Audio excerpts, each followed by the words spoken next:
joining us tonight for this really important topic. I'm the father of 4 teenage children.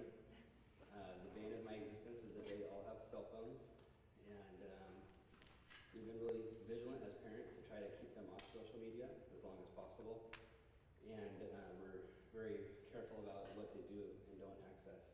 And I'm positive that this panel tonight is going to talk to you about a lot of great tips on how to help your children navigate this. I also know it's really tricky because all of us parents sitting here didn't grow up with this reality in our lives.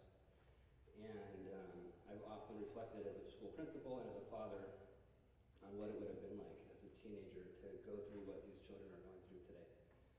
I remember leaving school, and school was behind me, and it's not the reality anymore. So thank you for being here tonight. And we will be sharing the video of this later on, so please share with your friends what you learned tonight and let them know to be looking out for the video that comes from us. At this point, I want to introduce our superintendent, Dr. Dan Stepanowski, and he's going to introduce our panel.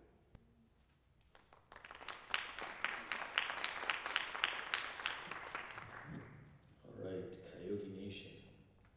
You're small tonight, but you gotta be mighty. You got us? Can we count on you? The few, the proud, the loud? Outstanding. Dr. Dan Stepanowski, superintendent, very excited to share this stage. Actually, I won't be on stage very long, but this is an impressive stage to be a part of. I'll get to these impressive experiences, credentials, great work, and bios in a minute. The impact of social media and digital devices on our children is something that I've thought long and hard about.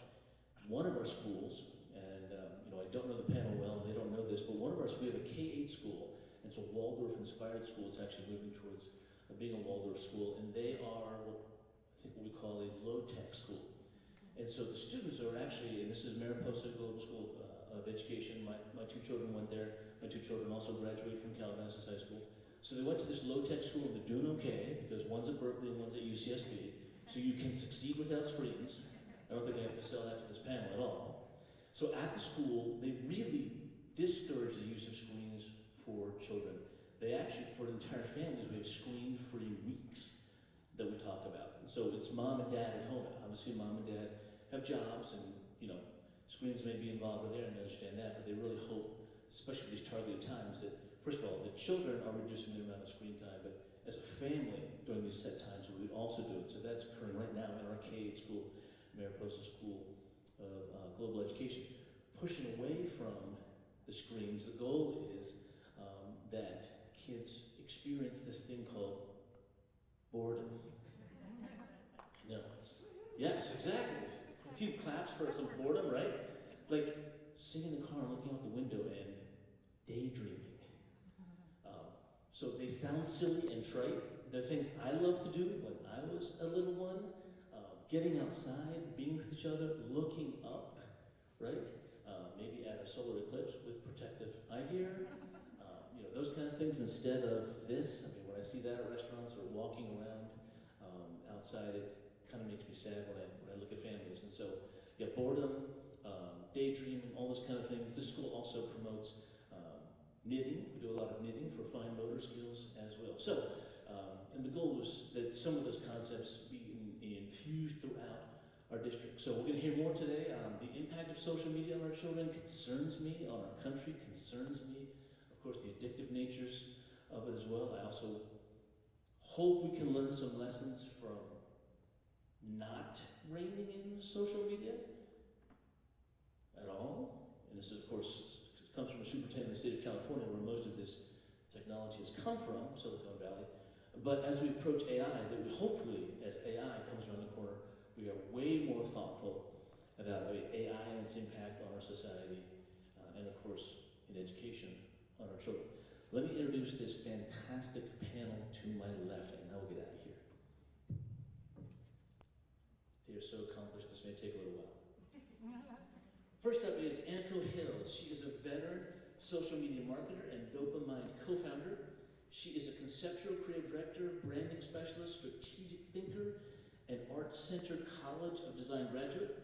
She's worked with highly regarded firms throughout her career, helping business leaders ranging from mom and pop shops to Fortune 500 companies to shape branding and marketing strategy.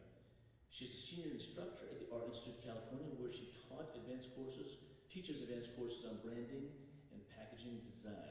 And it goes also an avid volunteer. She has served in one of the greatest roles possible, that is as PTA president. We have three of my favorite PTA presidents right there in the audience, and that was at Darby Avenue Elementary. Next up is Julia Storm. Julia is a digital media wellness educator, writer, and speaker. She previously served as director of production for the Mother Company, where she produced award-winning children's media content for Amazon, Netflix, iTunes, and PBS, companies you probably have heard of. Julia is a proud speaker for one of my favorite organizations, Common Sense Media, Common Sense Schools. I reference and reach out to them and use them as a resource all the time. She's recently joined Sleepy Planet Parenting as a workshop facilitator. Julia received her BA from Princeton University, earned a master's from Go Bruins, UCLA School of Film, Television, and Digital Media. She also holds a Digital Wellness Educator Certificate from the Digital Wellness Institute and a Paraprofessional Counselor Certificate from Southern California Counseling Center. Next up, Ashley Shapiro. Ashley is a board-certified educational therapist and executive director of Ed Cahoots. I love that name. Did I say that right? A one-to-one education therapy practice she founded in 2010. Ashley serves on the board of directors for the Association of Educational Therapists, the Educational Therapy Advisory Board for the University of California, Santa Cruz, and is adjunct professor at Cal State University, Northridge. Go Matadors.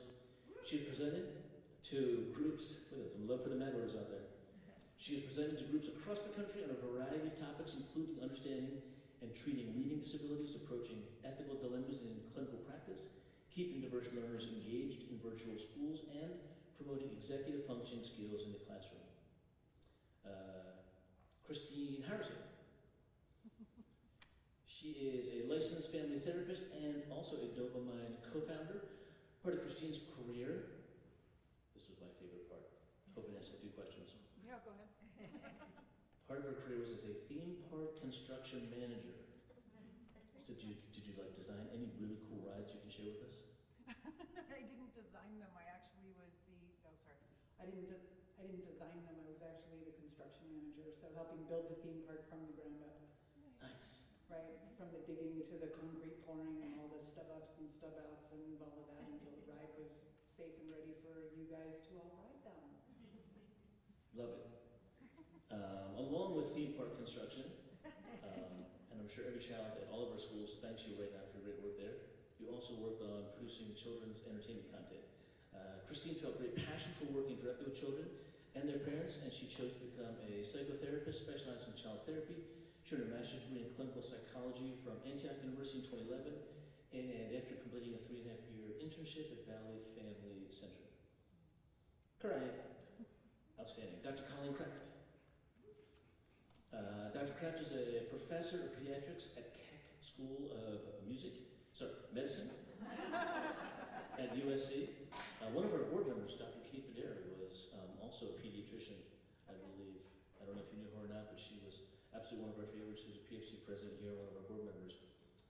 So Dr. Kraft, as I said, is a professor of pediatrics at Keck School for Medicine, USC. That's tough for a Bruin to say, but all are celebrated.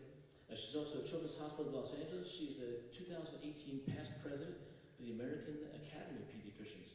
Her work includes integration of behavioral health and team-based care into primary care practice. Dr. Kraft received her undergraduate degree from Virginia Tech and her medical degree from Virginia Commonwealth University and her MBA from University of Cincinnati. Dr. Kraft serves on the National Scientific Advisory Board for Children and Screens, a nonprofit organization working to uncover the impact of digital media on children and adolescents. And I think last but certainly not least is Tracy Markle. Yep. All right. Tracy is a digital media addiction treatment expert and educator and has been specializing in the field of digital media overuse and addictions since 2009. She's the founder and co-director of Digital Media Treatment and Education Centers and its affiliate company, Collegiate Coaching Services. Tracy and her teams have developed a proprietary systematic treatment approach and assessment tools to provide direct care, education, and support for digital media overuse issues and the common co-occurring factors such as ADHD, autism, anxiety, and more. In addition, she's developed and provides clinical trainings meant to support professionals be equipped with how to effectively support their clients who struggle with digital media overuse and screen time. This, ladies and gentlemen, is an amazing panel. Please welcome them.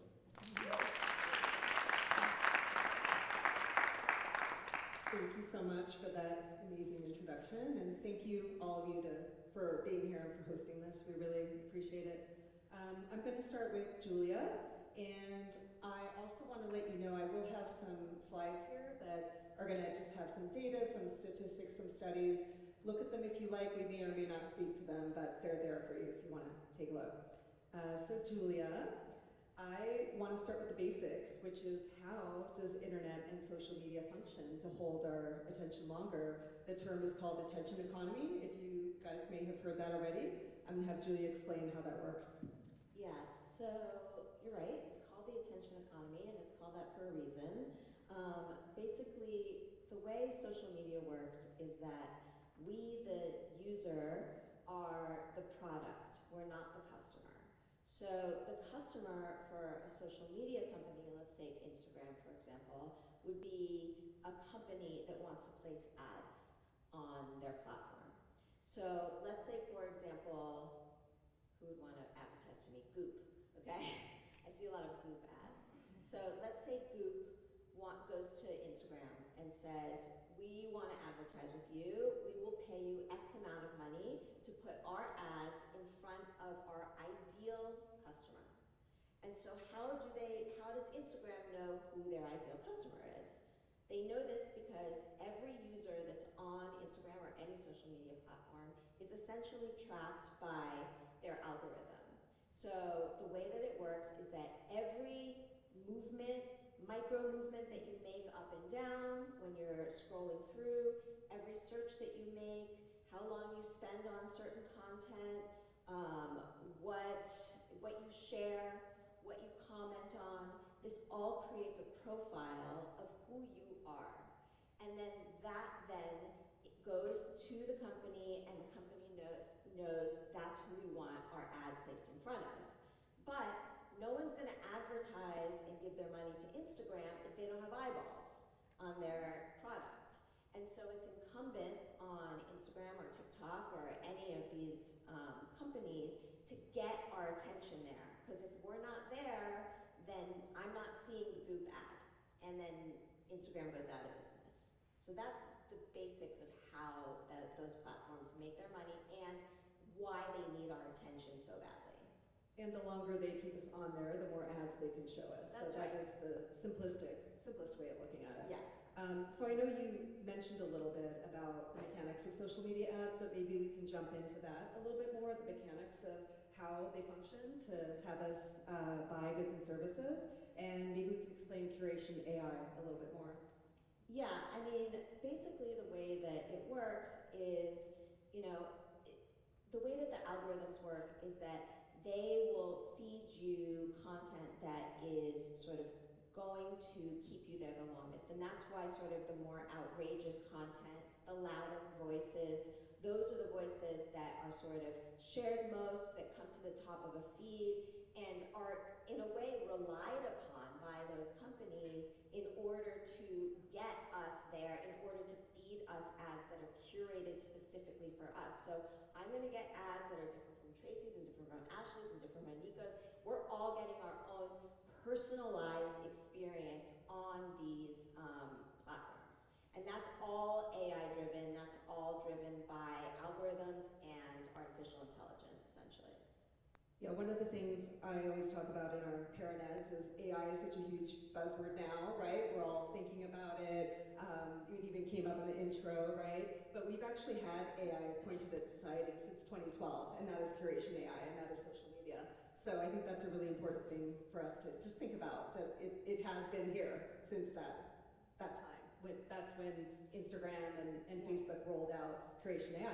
Does anyone even remember the chronological grid? Was anybody on it before then, like in the very beginning, 2007, 2008, where everything was just in order and it was just your friends, there was not a whole lot of businesses. And there was an end point. There was an end, so you could scroll through, you could get to the bottom and you go, oh, I'm done. So, you know, we can get into some of the addictive features, but what we're talking about is infinite scroll. That's one of the biggest ones. You could scroll forever. It would continue to feed you content that you will like, right? And I think the point you brought up of individual silos is so important. I'm sure some of the experts can speak to this better than I can, but in my opinion, this is one of the reasons why we are so disconnected, because my experience is different than yours is different from yours. We're not all watching the same show or the same news channel, right? We're in our own information silos, right? And that tends to be very, very narrow once you get to the bottom of that funnel. So we explain the mechanics because we just want you all to think about them and understand what the kids are experiencing as well as they go through this. Okay, so this is a pretty basic question, but what specific platforms do you characterize as social media? I think we all know the obvious ones, and you mentioned a couple already. Yeah. We know the obvious ones. There's TikTok, Instagram, Snapchat, X. Also, some parents don't realize that Pinterest is social media. YouTube can work as social media. There's Discord. Even now, Spotify is starting to work more like social media. So a lot of platforms that were previously not engineered to be specifically social media platforms, they've sort of pivoted because they see that engagement, right, and that ability to like or dislike something, the ability to share with peers, to comment, that's what really drives engagement. And so a lot of parents don't realize that they'll say like, well, you know, my daughter only uses Pinterest. She's not allowed on TikTok or on Instagram. And I have to break it to them that the same video that's on TikTok and on Instagram is also on Pinterest and it's also on YouTube Shorts. Because if you're an influencer, you're posting across all of these platforms to get your message out there. So there's a lot more social media. There's Reddit. There's a lot of social media platforms out there that parents don't realize are social media. And I know I said I wasn't going to speak to the slides, but you and I had a conversation and it's behind us right now. I think this is worth explaining because it tells a little bit of a story of correlation here. So I always use this when I do my parent eds, and actually it's very effective when I talk to teenagers about mental health and social media. They really like to see the stats. So what this shows is that it's hard to see right here, but what you see when you see these big spikes going up in, for example, self-reported psychiatric disorders or young people who struggle to find meaning in life, self-harm, how they're sort of shooting up at a certain point, that point is the same across the board, and it's right around 2010, 2011. And so it's incumbent upon us to look at what happened in 2010, 2011 that changed the landscape so enormously. And what many researchers and social scientists and psychologists have found by combing through tons and tons of research, not just nationally but internationally, is that this was when social media was introduced. So the iPhone came out in 2007, but Instagram came out in 2010. And then we had Snapchat in 2011, and on, and then TikTok in 2017. And you can just see this like steep increase in mental health issues. So it used to be that people thought, well, it just seems like it's a correlation, maybe it's coincidence, there's a lot of other things that could be going on, but more and more, those explanations are falling by the wayside, and it's becoming clearer and clearer that there's a very, very strong connection between the advent of social media and mental health harms. And then also them taking it with them, right? Like it was very different when it was on your desktop computer. Because again, looking up here in 2011, 23% of teens had a smartphone. By 2015, it was 73%. So it's like a perfect storm of all of these things coming up all together. And when iPhones came out, they didn't even have video streaming capabilities, right? So add to that, now being able to watch YouTube, TikTok, anything, anytime you want, is where this all comes together to inform these charts, basically. So, and that's where I asked about the chronological grid, right? Because that was 2007, 2008, all the way up to, I think it was 2011, 2012, when Meta went public and introduced Curation AI. All of that came together at once. So, and it says right here, there is no evidence that it's really Gen Z and below there's no evidence that like flip phones harmed mental health in any way. So the millennials kind of dodged this. So Yeah, I mean, I'll just add one thing that's Yeah. not on there that was critical was when the like and share buttons Yes. appeared, Mhm. which I think was 2012. So Good time. that like completely changed everything because now all of a sudden you're quantifying your popularity, right? And for kids, that's like what could be more pressing, right? Yeah. Than to fit in and be popular. So that like button changed everything. Okay, thank you.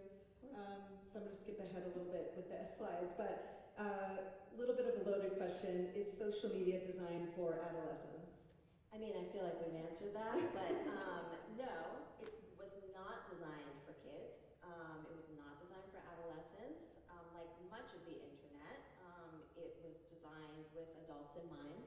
And as a result, it doesn't have the protections that one would expect for any environment that you're sending your child into.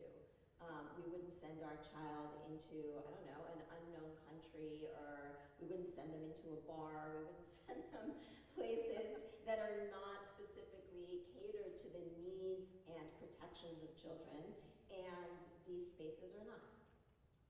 Do we want to mention the 13 plus rating? Because I think that's a big Yes, it's very confusing. one. Yeah. Yeah. So, as many of you probably know, all of these social media apps on an app store, it says rated 13 plus. And so many parents feel like, oh, you just have to be 13 and then it's for you. But in fact, that 13 plus just comes from an old regulation from 1999 called COPPA, which is the Children's Online Privacy Protection Act.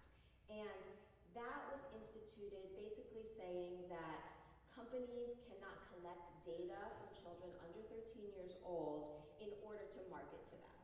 That's all that is. So it is a privacy protection in terms of not allowing direct marketing to children, but it offers no other protection. So that's the only thing that that 13 is referring to. And it's just that those companies have to put the 13 because of COPPA, but it doesn't mean that at 13 they're ready to use their product. Yeah, and I think we can put the safeguards that you're talking about, being designed for children into two buckets. One being the mental health safeguards, and we haven't talked about dopamine. We're going to get to that in a second, but how much we're elevating these kids' dopamine. And then the second are the actual safeguards, right? Like the things that I think parents worry about: catfishing, body image is a big one. There's sextortion. There's on and on. But those protections are not in place for kids currently, which crazy, but that is the world we are in. Which leads me to my next question, and last one for Julia, which is, what are the big tech companies doing, or the regulators, to protect kids on these platforms?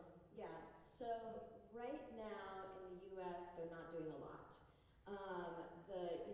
You've probably seen there's been congressional hearings where the heads of big tech have been called up and grilled and sort of held to some kind of public account. But so far that hasn't translated into meaningful legislation. There are legislations that are being passed state by state. California is doing pretty well on that. But the biggest bill that has the most hope of changing things and has been introduced in the Senate but needs a push, so look into it later if you want, is called KOSA, and it's the Kids Online Safety Act, KOSA. And what KOSA is pushing for is that companies have to, by default, protect children. So protection from harms is the default for any social media company, and that means changing algorithms for younger people, having stricter checks for age, making sure that they use different algorithmic feeds, that they're not pushing content that's violent, extremist, that they protect from predatory content or from connection with adults. All of these protections have to be built in and implemented to these social media platforms from the get-go. And so this is what they're asking for, and there are many organizations that have come together to push forward this bill. But most great legislation that protects children has actually been turned into law because of push from parents. And that's the truth historically. You know, whether it's seat belts or, you know, car seats, carcinogens in the air, all of it has come from the ground up, from parents saying, that's enough, we need you to step in, we need you to be accountable, and this is what we're expecting. So a big groundswell would be great support for that. And that is up here, believe it or not, that just got introduced in 2022, so this is very recent, so 10 years later that we have it.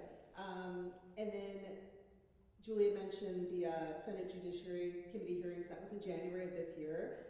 As she said, it's mostly performative, right? At this point, there's definitely nothing meaningful that came out of it other than public awareness at this point. But a couple other important ones that I would definitely look up. It's a very easy read. May of last year is the Surgeon General's Social Media and Youth Mental Health Advisory. It's very rare that the Surgeon General gives an advisory of this caliber, and it's not hard to read. I highly recommend looking that up. And then there is, you mentioned state by state, there is some movement. It seems to be a little bit sporadic and all over the place. But I think the most meaningful one, October of last year, over 40 U.S. states attorney generals are going after Meta. And they're accusing Meta, which is basically Instagram, by the way, of deliberately creating products that are deliberately addictive and fuel the youth mental health crisis. So this has all happened mostly in the past year. So we're just getting to that tipping point now of people starting to be aware and notice and getting, frankly, to the point of public visibility. These issues were really just behind the scenes for a very long time. So these are good ones to look up if you want to go further. Okay, so I'm going to turn it over to Christine and Colleen. Okay. So I have some questions for you, Colleen. Just to remind everyone, she is a pediatrician at CHLA and a professor of pediatrics. So one of the things we wanted to ask you is, how does social media impact adolescents' wellness that you have noticed? Well, what we know about social media is that a limited amount is actually good for adolescents. It can force connection and get kids connecting when they can't otherwise. It can help people find their voice. It can help people find interest. But there's a limit to it. And there's a time limit to it. And it is really well established that over 2 hours a day of social media is actually harmful to children's mental health and wellness. Okay. And I understand that this did not affect the millennials as badly as it does these current generations, because the millennials didn't have the amount of social media that we have right now. That's true. Think about it this way. If the millennials really didn't have some of the modern social media, they were more likely to have flip phones. Yes. They may have gotten into an iPhone back in 2007, 2008, but they weren't really bombarded with this. And one of the things that Julia mentioned was about the likes. And this is a really important thing to know about adolescents whose brains are still developing. I tell my families all the time, kids are still developing their brains. That it doesn't entirely mature until about age 25. And you know, there's some people that it doesn't ever really totally mature. but you're thinking about it, you're looking at a different brain developing each day. There have been studies looking at magnetic resonance imaging, something called functional MRI, which looks at the pathway that neurons travel in the brain with different stimuli. And what we know is this, is that when you are looking at something fun, something pretty, something nice, you're looking at puppies or cat videos, there's an area of your brain that's called the ventrotegmental area that lights up. And that really is kind of part of your pleasure center and really a good place. When you see something on a screen that's harmful, somebody getting beaten up, somebody using drugs, somebody who weighs 75 pounds and they're an adult, your prefrontal cortex, which is kind of the brakes, that's what says stop, will come into play. But what happens with social media is this. When somebody starts to like that image of somebody being beaten up, somebody doing something they shouldn't be doing, that what happens is that the pathway back towards the ventral tegmental area lights up. And that's how social media disturbing images become something that becomes interesting to kids and addictive. And because we didn't have the likes and the different emojis with our millennials, they didn't get caught in this like Gen Z and younger kids have. Thank you. That was very informative. Other question is, what do some of the latest studies say about adolescents' mental health and social media and how they're correlated? We know that over 2 hours a day on social media is bad for all adolescents. And that the more social media that they're on, the more they tend to go inward. They start to look and be attracted to, and the algorithms feed some of these sites that talk about things like body dysmorphic images or suicide or eating disorders. And this is one of the reasons that we're seeing this real uptick in this area. Yes, unfortunate. And what do the latest studies say about maybe smartphone age introduction? Like we were talking about the difference between like maybe millennials, and we're talking a lot about adolescents.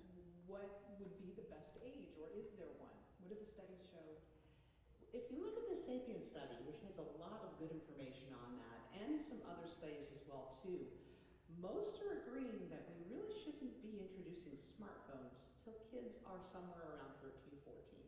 There's the whole wait until 8 movement, wait until 8th grade before your child gets a smartphone. And that social media use is something that is really more appropriate around age 15, 16. There are organizations out there that really do a nice job in talking about a developmental approach, because in this world you can't say, well, just don't go on this until you're 16. That really, first of all, kids are going to work around that. They always do. But secondly, I think that the consensus is that we have to start to teach our kids how to interact with screens, how to interact with social media, just like we teach them how to interact with your friends or somebody who's a bully to you or somebody who is doing things that you don't think is right. The same thing is going to happen with social media. But having a smartphone, you probably can wait until 8. Thank you very much. And we're going to move on to Tracy, but really quick, I do want to ask you about something we've talked about before, which is some of the physical health. So we talked a little bit about the connection to obesity. We talked about the sleep epidemic, which if you all are parents of middle and high school students, I'm sure you've seen this firsthand. Maybe talk to some of that a little bit, because there are some physical effects as well. Really important, because the question is, what are you not doing that you should be doing when you're on social media? So sleep is really important. And we know that even the blue light of screens interferes with your body's natural melatonin. So when it gets dark and your melatonin kicks in, if you're on a screen, it's not working to get you to sleep. And so sleep is a problem. Kids who are on screens and who are not out running around, playing, being active, much more likely to develop obesity. They're much more likely to eat foods too while they're on screens. So those are 2 big areas there. But we know that there are things that kids should be doing, like playing with each other, like interacting with each other, like doing arts, like reading books instead of something on screens. And these are all parts of what normal, healthy development really engages in, and we need to encourage that with kids. Okay, and then the last thing I'll throw in there, just to debate you a little bit, we are seeing an increase in myopia, right? Which is nearsightedness. So that's actually a very interesting thing. There were studies done in China that show that the incidence of myopia has really increased since we've had screens, and you can see why. So yeah, okay, thank you. Okay, Tracy, so my first question for you is, how does modern screen tech affect the developing brain? It's a big question. It is a big question, and so when I think about that, I think about the emerging research that we've been seeing coming out, and it talks about how sustained media multitasking, which occurs through social media, where you're constantly changing screens, you're looking at different feeds, different videos, actually has an impact on changing the structure of the brain and also the function of the developing brain.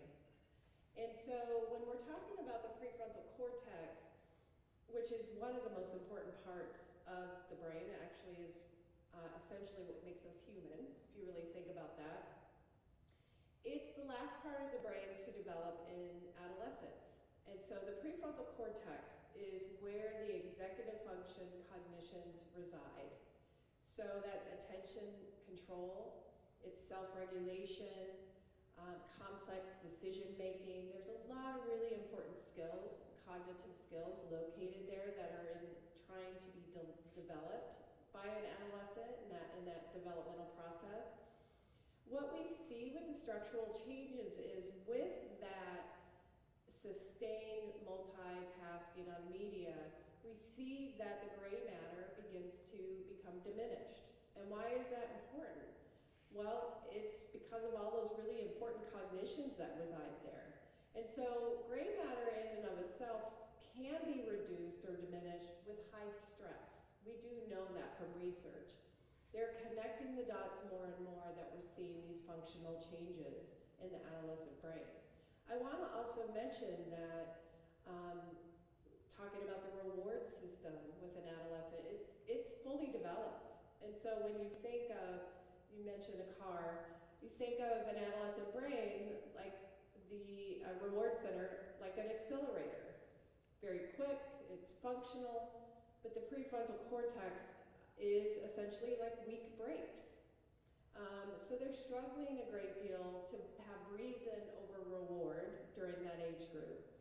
And when you think of technology and you think of immersive social media and devices that are used, you can go to the pleasure center of the brain, and what occurs there is we tend to see over time that it becomes depleted. So dopamine is released. It's a neurotransmitter in the brain. I call it the give me more neurotransmitter. Each time you receive a reward on social media, like a like, or somebody posted a picture of you in that picture because of an event you were a part of, or whatever that gratification is, a little bit of dopamine is released. And if that happens in a consecutive way over and over and over, if somebody's using social media 4, 5, 6, 7, 8 hours a day, that pleasure center becomes depleted. And the risk of that happening is other activities that adolescents, teenagers were involved in, they start to have little interest in those activities. They lose that desire, that motivation, and they stop wanting to play soccer. They might try to convince you that they can't sit at the dinner table anymore and have conversation like they used to. And the other risk is the mundane, tedious tasks become more difficult to tolerate and feel motivated to engage in. So we want to make sure we keep a close eye on the developing brain and do what we can to minimize technology and social media use so we can take really good care of this so our teens can develop all those really important skills. And I'm wondering if we could quickly explain, we have different semantics about it, but Anna Lemke calls it the pleasure pain balance. Yeah. We call it the feelings teeter-totter at DopaMind, but you were talking about hitting those dopamine rewards hard, whether that's from likes, texts, swiping a new video, right, that makes you feel happy, right? Yeah. But the flip side, it's, I'll let you explain it. Yes. Well, and the way I see that is the risk-reward cycle. Yeah. And that's what you're speaking to, depending on how we call it, right, what we call it. And it's really fascinating with the pleasure center of the brain and releasing dopamine, because the reward system is gratifying us by releasing dopamine, but it actually, we teenagers have an aversion to pain. And so anything that requires a lot of effort that's mundane is essentially like a painful experience. So the teenage brain is going to pick that pleasure every time. So for example, if you're on a screen and you're supposed to be doing a mundane math assignment, and but your friends are sending notifications to you, hey, why don't you come join me here, or let's play this video game, teens are going to have a really hard time maintaining cognitive control in that moment. They're going to switch pretty quickly to the pleasurable feeling. Yeah, Perfect. And then because what goes up must come down, right? The flip side, the pain side, you talked about boredom, but anxiety, depression, That's right. those are the things that are on that pain side. And it's called homeostasis in the brain, but that balance wants to be level, basically. Yeah. So when you get too much dopamine, your brain will tip you to the pain side. And it's eventually going to get level, but if you stay in that happy state all the time, it becomes very hard to be level. That's right. Okay, thank you. Okay, so let's talk about social comparison and social exclusion, which have been around since the beginning of humans, right? But how does that factor into social media and also the parents' choice for the age they introduce, let's say, smartphones? That's a great question. So social comparison is a normal part of adolescent development, and figuring out who you are in identity development.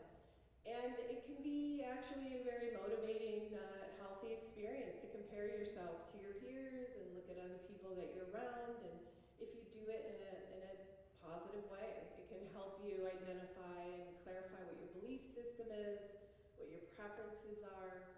However, too much social comparison is not a good thing, and that's actually does not fall within the normal range that teens are always comparing themselves to others. What we see is teens who struggle with self-comparison may also struggle with low self-esteem and depression. So then you add social media on top of that developmental process. That's somewhat normal here and there. And you supercharge that experience. And so we not only magnify the level of self-comparison that goes on in social media, we magnify the negative consequences of that. And so when you think about in the days before immersive technology and social media, kids were able to get a reprieve from self-comparison. They could go home at night, not really think about it, have a break from it. Now they never have a break from it if they have a device that's always accessible and social media. And so, you know, you think of many different avenues of social media as far as maybe I didn't get very many likes. That really does impact the child's sense of self and self-esteem. Maybe somebody didn't respond to me in a post, or they posted a picture and I wasn't in there, but I was there. There's so many different factors that can impact a teenager's self-esteem and confidence. So it's a pretty big factor, and we want to make sure we limit access to social media so kids can have real life experiences with their peers, which is actually will benefit them more developmentally. And then maybe we can touch on social exclusion a little bit, which would be, for example, all my other friends have a phone, right? And how that might feel for the child and for the parent, because it's tough for both the child and the parent. It's a struggle. I hear about this all the time. When should I give my child a phone? They're talking about feeling left out. They're feeling excluded, and they're right. To many degree, they're absolutely right. And you know, parents talk with me a lot about how do I change this in my community, because I don't want my child to have a phone. Maybe they have ADHD, or they have social anxiety, or some high-risk factor for overuse. And I often talk about how you have to build your own community with other parents, and then bridge to the school and talk about the importance of not allowing smart devices in the school and in the classroom to create an equal playing field. However, that being said, until we're able to move that needle a great deal, kids are feeling left out when they don't have access to smart devices. And the exclusion piece is even highlighted more for those kids. And you can also look at social exclusion not necessarily through the lens of not having a smart device or social media, but also what happens through social media when kids feel excluded. And again, like I mentioned earlier, maybe they're at home and they notice that their friends went and did something really fun. They were not invited. And again, if they're always exposed to social media, they're going to see many different situations where they feel excluded. And that sense of rejection is not only emotionally painful, but it's physically painful. It's a deep, deep feeling for a lot of teens, and social media does magnify that as well. Okay, thank you. So let's talk about tech addiction, which sounds a little scary, but let's talk about the signs, and can adolescents become addicted?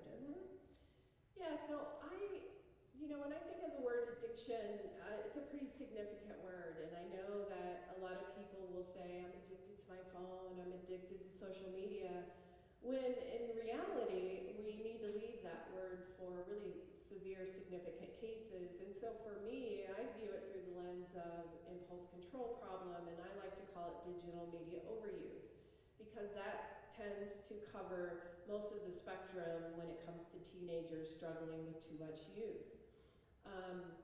And I think that a lot of teens can have addictive-like behaviors, absolutely, but instead of us just looking at the symptoms, we want to look at the whole picture of the adolescent and first find out, was there already a pre-existing anxiety disorder? Did they have ADHD before they got the phone? Are they on the autism spectrum? And so we look at many different factors that actually are areas we need to work with them on that make it hard for them to control their use of social media. And we don't view it as an addiction. We view it as an issue that has become compulsive in many respects, but it's based on other coexisting situations and diagnoses.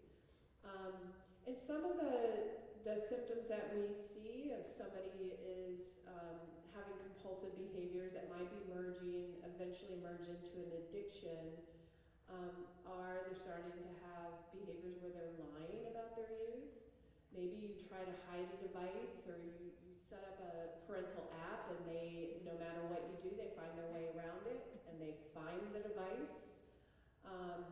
They're very motivated by that.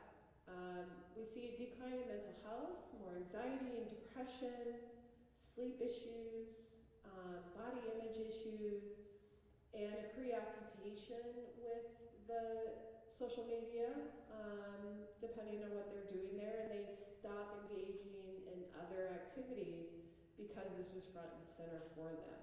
Academics are one of the big areas we see be pretty impacted. And so academic success and emotional regulation are two primary protective factors to overuse and addiction. And so for me, when I work with parents, I'm like, let's focus on those areas. How can we get those areas taken care of, especially emotional regulation, so we can minimize the effects of social media. And just to clarify, just because I know the way you work, you typically wouldn't even diagnose an addiction until much later in adolescence, right? Correct. Yeah. Okay. I'm going to turn it back to Christine, last but not least, and Ashley. All right. So here we're going to talk about education, mostly. According to the 2023 Common Sense Media Report, 97% of adolescents use their phones at least once during the school day for a median of 43 minutes, with social media and gaming taking the highest proportion of time.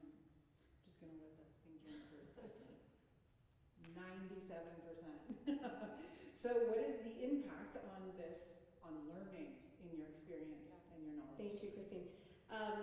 I'm going to state there's two major impacts. The first is distraction. We know that attention is key to the learning process. You have to be paying attention to what you're learning. We know multitasking is not usually beneficial in the learning process.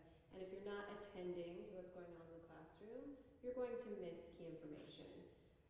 The second main issue being learning loss. So we know actually that smartphone overuse is directly correlated with lower GPAs. We also believe that there's a disengagement mentality happening in the classroom that's leading to learning loss. So I don't really need to pay attention to my teacher because I can just go home and look this up later or text my friend about it after class. So why would I pay attention? And it's the literal effect is just less time spent on tasks. There's less time spent learning, less time studying that's not interrupted, less time paying attention in the classroom, less time engaging around learning learning-related tasks. Thank you. So that's the learning part. So what social and emotional issues do you see coming up in schools with adolescents and drug use related? Yeah, let me help myself here with my notes. So I think there's 5 main social emotional issues, so bear with me. My working memory is clearly not as developed. I must be overusing my social media here. So we know there's social isolation, as everyone's touched on, and I think that we're all very familiar with objective forms of social isolation, such as directly disengaging from activities, opting out of sports. I don't have time for this. The frequent statement is I have too much studying to do, but yet the grades are not improving. But then there's also this subjective form of social isolation that we're seeing, which is these feelings of not belonging, feelings of worthlessness. And of course, that's leading to other social emotional impacts, one of which is social exclusion and bullying, which Tracy touched on the social exclusion, but we know that not necessarily overtly and not necessarily intentionally, children are being directly excluded through the use of social media, and so we're seeing further isolation, further feelings of worthlessness. We're also seeing an increase in academic anxiety. So there's a direct correlation between social media use and smartphone overuse and academic anxiety. And the anxiety cycle here is being driven by, the fact that this term has made it into research is, a factor of social media, but FOMO appears all over the research. Yes. So you have this fear of missing out. You're driven, then your anxiety goes up, right? I'm missing something, I may have been excluded from something, so what do? I pick up my phone to alleviate my anxiety. Oh, I feel so much better, I get the dopamine hit. I've now disengaged from whatever I was doing, and the cycle is driven further. So the social isolation and the anxiety are linked, and then the smartphone usage or the social media usage, it's all this kind of total cycle. We're also seeing stimulation seeking, so I'm getting these dopamine hits from my social media use, from my video games. This is so great. The classroom just became really boring. So your teacher is not, doing parkour while teaching you, but your phone sure feels like it is. So why would you engage? Your brain cannot function and learn in this really boring, I'm an educator, so I don't mean to imply that teachers are not doing their best, but teachers are feeling this pressure to jump through hoops to engage children in the classroom, and I think teachers are now feeling pressure to turn to media to engage students because they're realizing students no longer have the kind of cognitive capacity to engage in traditional lessons. And then we're also seeing addiction, or better phrased, overuse in students. So there's actual structural brain changes related to smartphone use that mimic the changes seen in substance use disorders and addiction. And so because of this, the social emotional impacts that we're seeing in the classroom are this disengaged student who has these overuse tendencies, and they're kind of just in this endless cycle that's all inhibiting learning, I would say.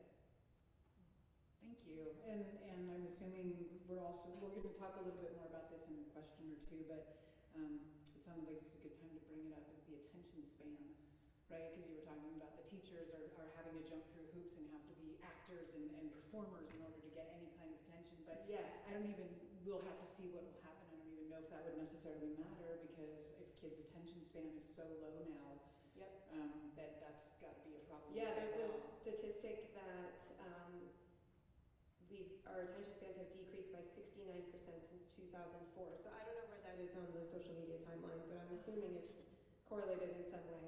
And that's a huge amount. Again, just want to let that sink in. 69% since 2000. That's scary. Yeah. That's a scary amount. That's collectively, I don't think that was specifically adolescents, it's like our collective Yeah. attention. Probably, yes. Yeah. But still. You guys too. Yeah. Yeah. And so what effect does all of this have on the classroom learning experience for kids then? Okay, so technology use could have positive impacts, right? So as an educator of students with learning disabilities, there's a lot of positive impacts of technology. There's assistive technology, there's recording devices. If you have an auditory processing disorder, we want you recording your lecture. ADHD, you can record, you can have note-taking apps. So there are a lot of positive ways to use technology. Unfortunately, the research, even when it indicates the positives, I have yet to find a single article that just says, let's talk about the positives. The negatives seem to always come about and seem to outweigh many of the positives. So the negatives are lower rates of productivity, right? We're spending less time on task, in learning, in the classroom. The indirect impacts of the compulsive kind of overuse are the direct impacts on sleep, which we know sleep is correlated with learning outcomes, and just distraction. So we're disengaging from our learning environment, and we have reduced kind of cognitive capacity. So if my brain is sitting here processing how my 5 friends right now are, having drinks at a local bar and I'm not invited, I don't have the cognitive capacity to be solving the physics problem that my teacher has put on the board. My brain is not going to multitask. We also see behavioral impacts, so signs that I would say mimic kind of addictive behaviors. So we see students struggling with distress, so we ask them to put their phones in their backpacks.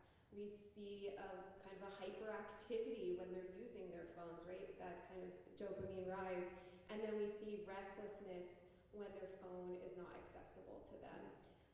And then we also see technology being introduced in classrooms without any kind of instruction given to children about how to use this appropriately. So in the adolescent world, students are a little bit more familiar with the apps and devices, but if you haven't had a digital literacy kind of education and your teacher says we're now using this app to do our math, and there's no regulation or control on this device despite your parents' best efforts to maybe control your media access, this is now a part of your classroom experience, and it's going to impact your learning if you haven't been taught how to use it more effectively. And I just want to jump in too, because this is something Trace and I have talked about. If you have a reward-seeking brain, like an ADHD or diagnosis, something like that, it makes it even more challenging, right, to stay on task with math when your brain just wants to do video games. Yeah, so I would say this issue is kind of disproportionately affecting our individuals with learning disabilities and psychological pre-existing conditions. So we know that ADHD it has an element of impulsivity, right? And impulsivity is kind of your worst factor here when you've been handed a device that infinitely scrolls. And then that self-regulation from the frontal lobe in ADHD is impacted. Even in students just exhibiting poor signs of executive function control, which aren't fully developed till you're 25, so basically anyone, anyone under 25 potentially can be at risk for these overuse issues. Sounds like a lot of big challenges for kids. What are the challenges for faculty and staff? How are they dealing with this? Yes. What can they do? What are they going through? So the teachers are noticing a decline in attention and this, children seeking the path to least resistance, so they kind of found the easiest, most pain-free avenue to learning. And the learning environment requires a lot of attention, a lot of cognitive capacity, and isn't always rewarding, especially when you're not successful. So this kind of ability to push through barriers, study harder, learn something differently, it's just we're kind of losing this capacity. Teachers are also observing, and as we know from data, a surge in smartphone use in the classroom. And even when students are putting their smartphones in their backpack on vibrate, it's still enough to distract not only the student, but other students and the teacher. So you have the entire classroom now competing for the attention, right, that's being caused by potentially one smartphone vibrating in a backpack. Faculty and staff are having difficulty regulating smartphone use on campus. So, there are schools internationally that have banned there are local schools as well, but there are countries that have banned smartphone use at all in schools.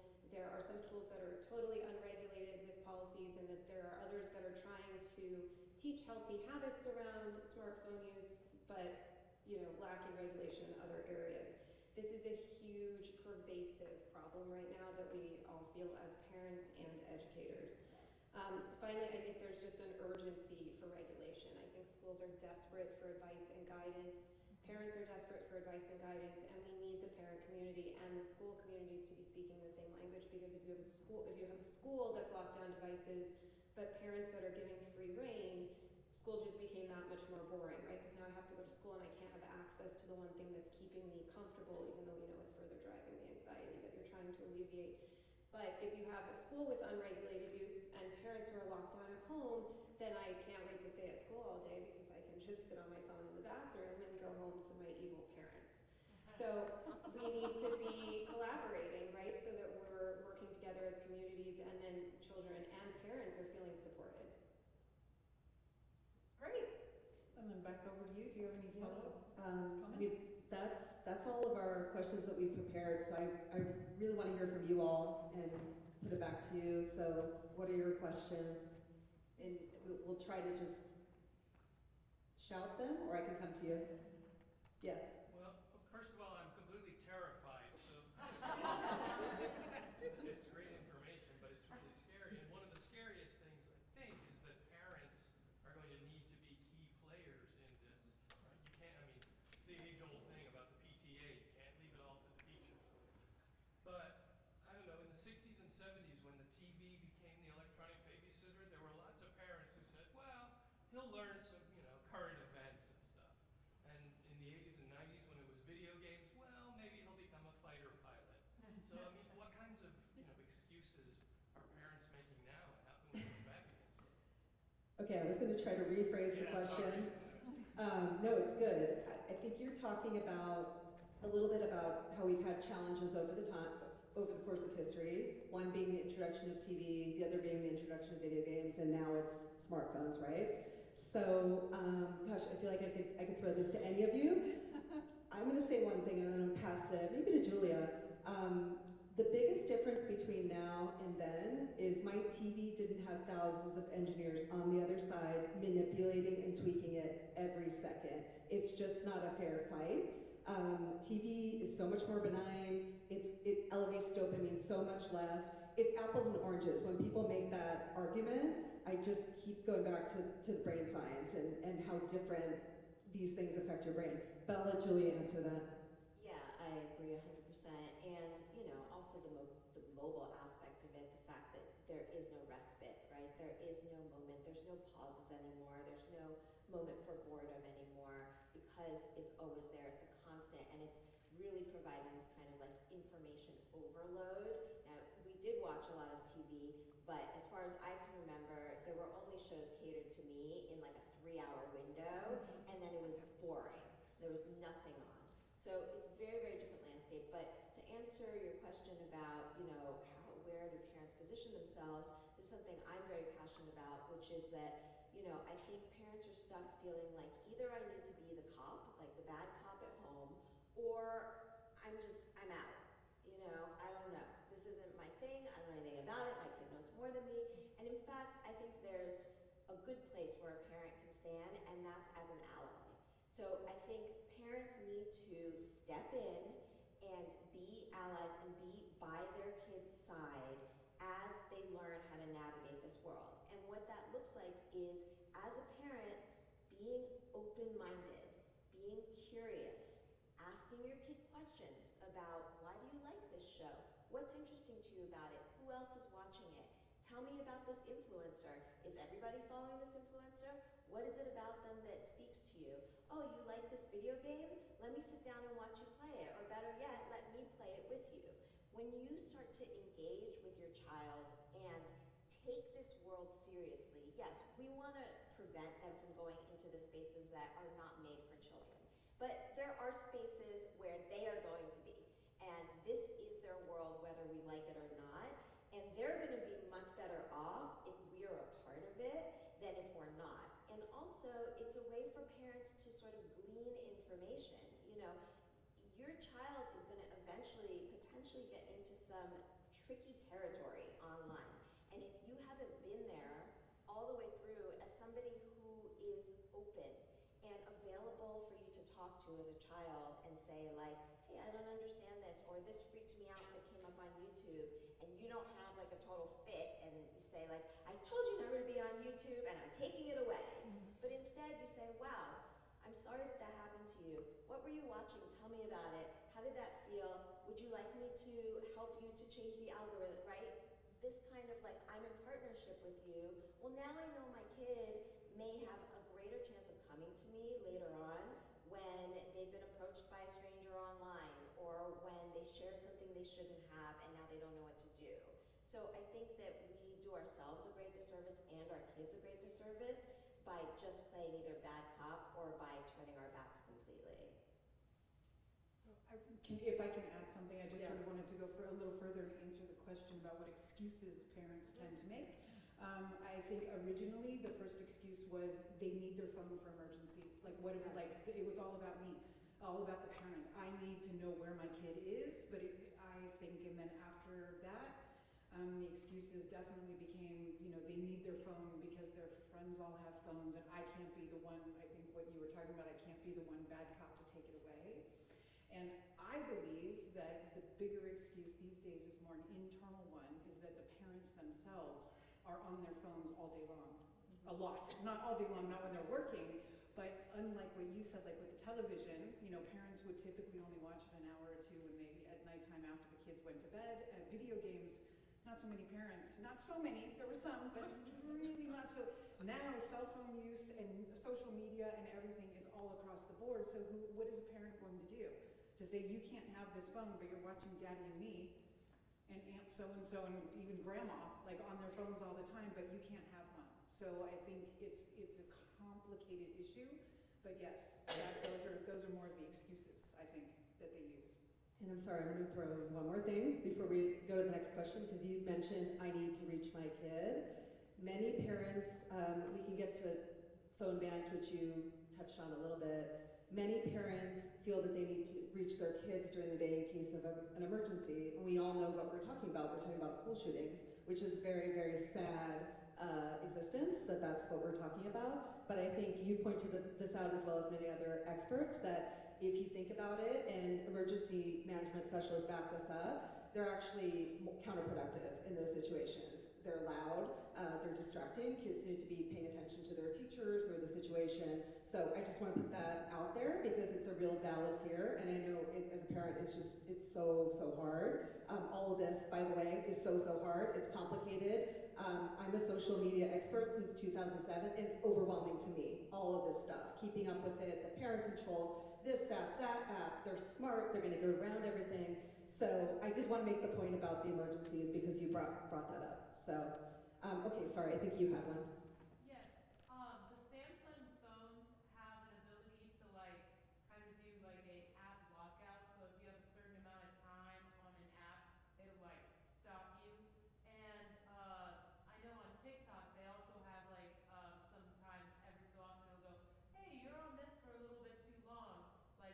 Would you mind taking a break? Are those kind of things available for iPhones? And have those been effective on what platforms? Okay, so this question is about mental health safeguards on smart devices, and you mentioned Samsung, which, by the way, we hear, and I don't know if you agree with this, are much safer for kids than iPhones. And sorry, you'd also mentioned TikTok, saying you've been on it too long. I can speak louder, sorry. Or I can come to you. The Samsung devices allow it to be like a app lockout. Oh, app lockouts. Yeah. Yeah. Do they have that for iPhones? Yeah. And then additionally, on TikTok, they have videos that appear every so often that say, you've been on it for too long, you should take a break. Are any of other social medias also doing that, and have they been shown to be effective at reaching the users? Tracy. Yeah, great question. So the iPhone, I'm not used to talking with a microphone. The iPhone screen time app is actually quite effective. I actually really like it. And so it's really interesting, as a therapist in the trenches working with individuals and families, I usually recommend that if you're going to pick a smartphone, I prefer the iPhone because Screen Time app works very effectively, and then we pair that with another app called Custodio. And here I am just telling you all, okay, now you need to do this and now you need to do that, and it's very fatiguing and overwhelming, and it's like a part-time job to manage all of that. So I want to validate that. It's extremely difficult. I think though on an app like TikTok or YouTube does it as well. If you're watching YouTube TV, hey, let's just take a mindful moment. And they show a really beautiful scene, right, of a waterfall, and I'm like, what is that? freaking show I was watching. So essentially what happens is our brain becomes desensitized to what TikTok's trying to do, and they're trying to appease the concerns about mental health in teens by doing that. But we become desensitized to those notifications, and that's why they're not effective. I think it's just a Band-Aid. You know, if I may say, in the UK, they have actually implemented some of the most sort of stringent child protections around social media, and they actually, I don't even know, their government, I don't know how it's working so fast or why ours is so slow, but it's gone into effect, and one of the things that the social media companies are able to do is actually set a bedtime so that like kids, if you're under, I think it's 18, they have it, or 16 or 18, you will not get notifications from your social media apps after 9 p.m. or something like that. And that's from TikTok itself or from, you know, Instagram itself.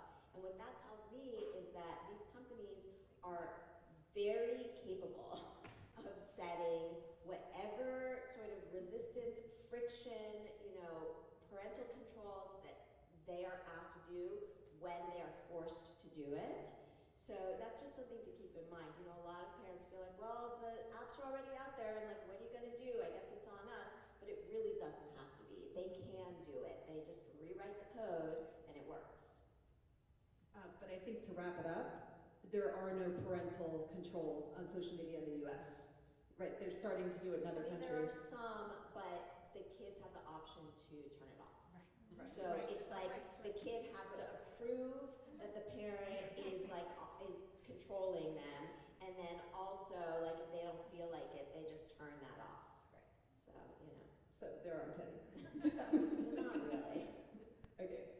I just had a question. A lot of what you talked about relates to smartphones, but I see my kids being just as addicted to what they're watching on their laptops. And there's this issue of, I'm doing my homework, you know. Well, are you doing your homework? Because like all the homework's online now. And, you know, everything has to be submitted online, and they have multiple tabs open, and there could be a video game going, there could be so many different YouTube videos, whatever. This whole movement of education toward submitting everything online and needing a laptop to go to school, and you know, like where does the line get drawn, and how is a parent supposed to police that? Because even if they're doing their homework in a public setting, are you going to sit and watch and see what window they're on? You know, and how do we juggle that? I think that's a great Ashley question. Do you want to repeat a little bit what you asked in the answer? Yeah, sure. Basically, it's not, you're talking about how it's unfair for parents to monitor when their kids are assigned things on a laptop, when they have access to their social media, video games, and everything else. Yeah, so it is unfair. It was designed to be unfair, right? None of these apps were designed for you or your children to sit and focus and get your work done without competing attention. So you can probably speak better to certain apps to help lock down a browser, but I think the reality is we need to be teaching and promoting self-regulation skills and really helping children establish mindful breaks. So 20 minutes of work, 2 minutes of break, or 5 minutes of break, but what type of break is not going to draw you down a rabbit hole? So for me, it would be, you know, going downstairs, walking around, getting a snack, taking the dog for a walk, whatever it may be. Are there certain apps that you've been interested in that we could agree to scroll for 5 minutes? Do you want to do your work in a public space? Because just that sense of accountability, even if you aren't standing over their shoulder. But I remember like working in a law firm where I could get my work done in 10 minutes, but it was an 8-hour day. And with the door closed, I just online, you know, shopped and search engine all day until the last 8 minutes when I could get it done. But move that to a public conference room where someone's going to walk by and see me online shopping. I don't know when they're going to walk by. So I'm just more inclined to be more on task. And then really de-shaming the off-task behavior, right? So pointing out, I too get distracted by my devices. So what I do is I either set a timer and take a break, or I turn off all my devices. I go to lockdown, or I lock my phone in another room. I hand it to someone else so I'm accountable. I think modeling our own strategies and techniques, even though our brains as adults are definitely more developed, but it helps.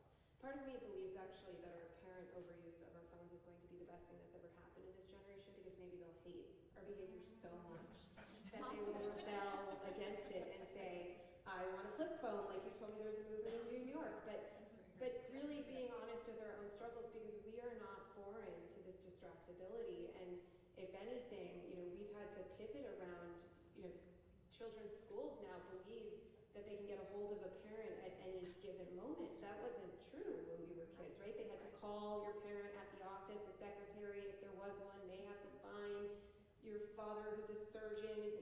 You may have to wait in the nurse's office for 2 hours and trust that you will be okay. So as parents, we've had to also learn to deal with these competing things to our attention, and just being very transparent about what we're doing to manage our own attention, I think really helps. And I'll just add one more little story in there, because you mentioned, I think, things not being locked down possibly as part of your question. Even if they are locked down, I had a mom say to me, her son, I think he had ADHD, so he was on a school computer, completely locked down, right, with all the controls and everything else. He had figured out how to load YouTube videos inside PowerPoint, so he could play those at school, right? So kids are smart, number one. Number two, it's not their fault. They're gonna go to that path of least resistance, and they don't have the brakes that we've been talking about all day to stop them and say, you know what, maybe it's not a good idea to watch YouTube inside of class. But it's not the parents' fault, it's not the kids' fault, it's not the school's fault. These things are designed to be highly reinforcing and get your attention for the reasons we talked about at the very beginning, so they can tell you something. So, sorry, somebody else's hand went up and then I missed it. Okay.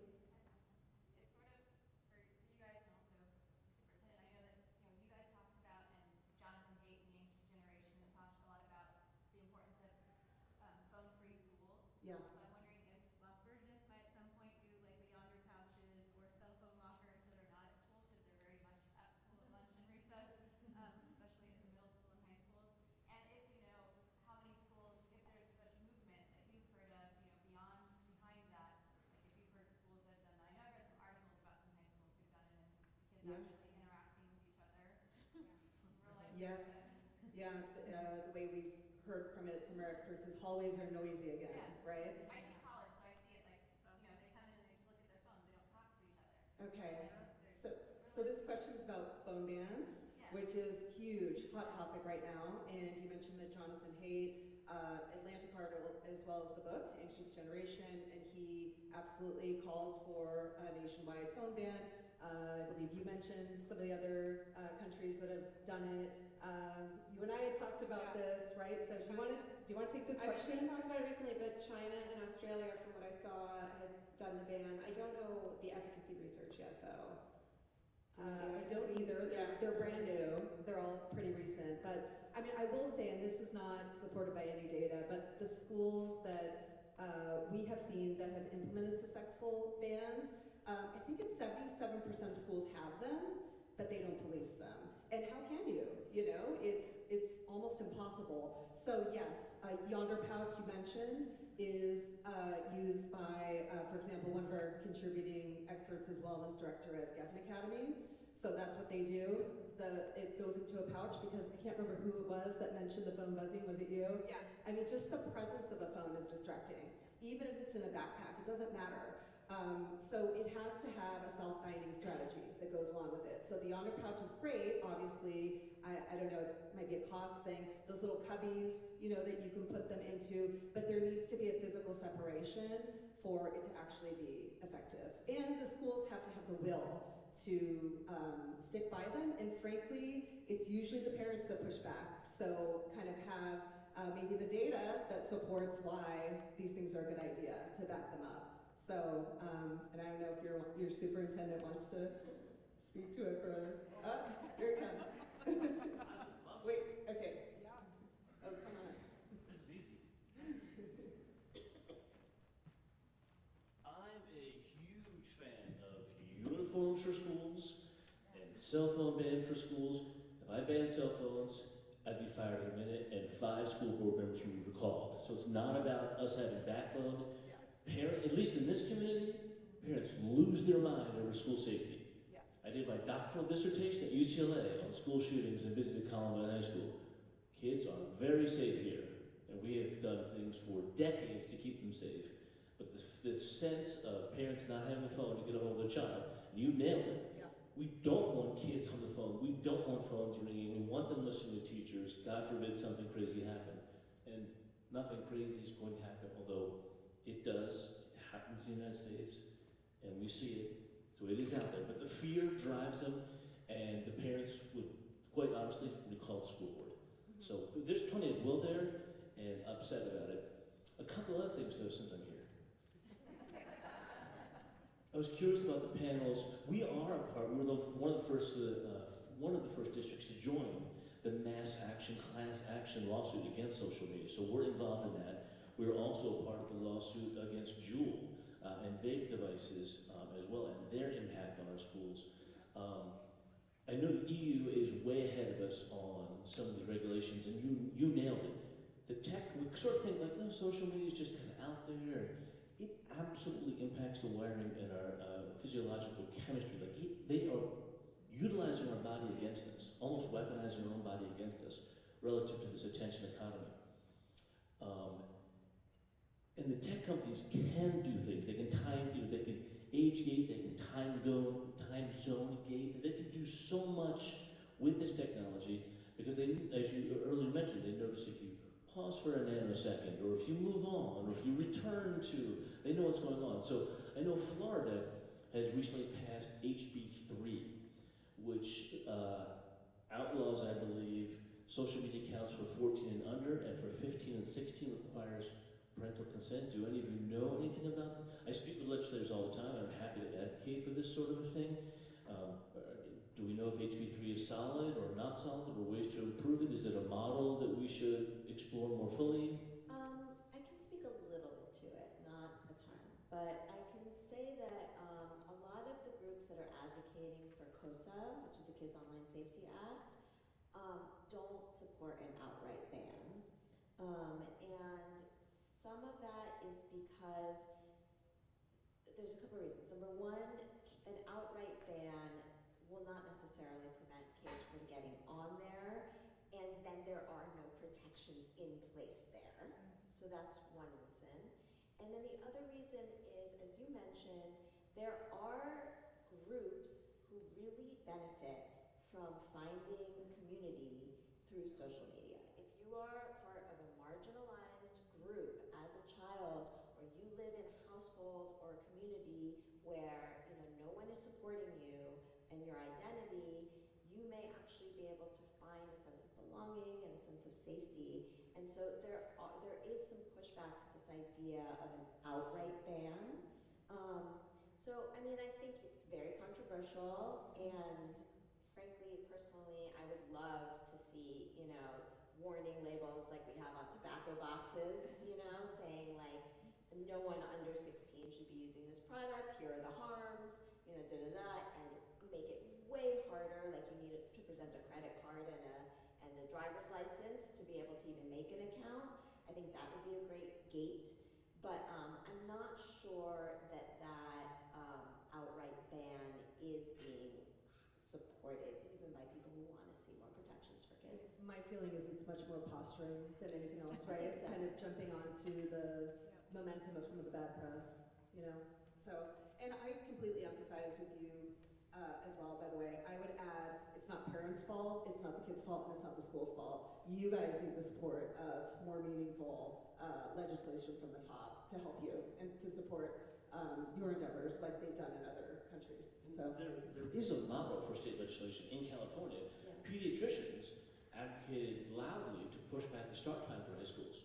And so both of our high schools, just within the last 2 years, required all high schools, secondary schools, across the state of California, that's 1,000 school districts, to not start before 8:30 in the morning, which is one of the reasons we had to change our bell schedule here. Didn't go over real well because we just changed it the year before. But, so there is a model for pediatricians and the public stepping forward and the legislature listening. Now, if HB 3 is not the answer, maybe there are other options out there. And the pediatricians are actually going to the legislature and talking about, one of the specific bills in California is Senator Skinner's bill, Senate Bill 976, which puts into place some of the same things that the UK appropriate age design code put in, with the no notifications at nighttime, none during the school year. So our voice is really being quite loud in this department as well. We appreciate you. I'm going to add one more thing. For all of us, this is a brand new issue. I know it doesn't feel like it because we all have, it feels like we've had it forever, but it's a brand new societal issue. And I think Hillary's out here. Hillary and I talked about this from Healthy Screen Habits. She gives a great metaphor, and I think a couple of you brought it up too. When cars came out, we didn't have lines on the road, we didn't have seat belts, right? That took time to put into place. And that's sort of where we are with tech. And we'll see, now we have the new challenge of AI kind of complicating things. It's like a whole new, bigger issue, but there definitely there's momentum. There's some movements up here, there's COSA, like we talked about, some of the things we talked about already, but this is emerging. It's just now starting to happen, so. Okay, anyone else? Okay. All right, I think we can. That's a wrap. That's a wrap. Thank you. Sorry, I'm the one more thing person.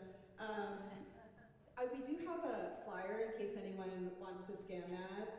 It's just more resources. Have all of you done the podcast? Yes, every single person here. There's a long form podcast available of them where we dive much more deeper. We go way more nerdy, but you'll like it. But also it takes you into some of our social media. I know it's ironic, where you can see like shorter clips of some of the stuff, the data, the studies, kind of all the stuff we've been talking about. So you can check that out. And the most important thing, again, if you scan anything, it's that first one. We would love your feedback. That's how we show impact as an org. It's a really short Google form. It takes 2 minutes, and it really, really helps us as we're looking at scaling and fundraising and things like that. And connect us. I know you're all part of this community already, but if you have a company or another school, child in another school that could benefit from an event like this or curriculum, please just introduce us. And again, ironically, I know it does help if you follow us on social.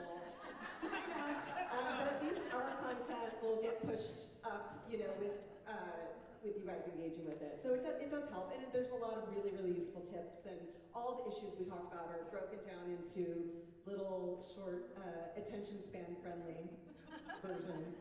So that's it, I'm sorry. And we will not be sending you notifications past 9 o'clock. Yeah. All right, now it's a wrap.